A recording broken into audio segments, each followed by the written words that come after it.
खुलुमबाय आं हेलिना दैमारी खुलुमबाय आं रंजाली ब्रह्म गिबियावनो बयबो रायजो राजा नोंथांमोननिसिम गोदान बोसोरनि गोजोन हामलायनायखौ बावहरग्रोबाय जानो गोनां बाक्सा जिल्ला दुलाराय बर' फरायसा आफादनि खुंगा 16थि बोसोरसालिया जथुमाखौ सिके दखरा दुलाराय बर' फरायसा आफादनि खामारदैसा लोखि बाजार हालामाव 23, 24 आरो 25 जानुवारि 2021 इं खालाराव सानथामनि हाबाफारिजों गाजा गोमजायै खुंफुंनाय जागोन। बे हाबाफारियाव दुलाराय बर' फरायसा आफादनि आफादगिरि मानगोनां दिपेन बर' आरो जर'खा आलासि महरै बिटिआरनि गाहाय मावफुं सोद्रोमा मुस्रि प्रमद बर'आ नुजाथिफैगोन।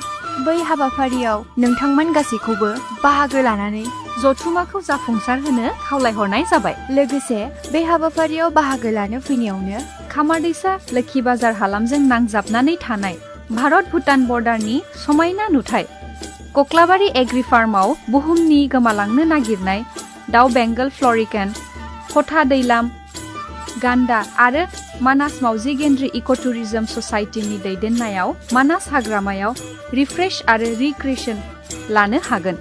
बेनिखायनो नोंथांमोनहा 2021 मायथाइनि बे गोदान बोसोरनि जानुवारि दानाव जथुमायाव बाहागो लानाय आरो बेरायग्लांनायनि खाबुखौ दा नागार। गोजोन्थों। गोजोन्थों।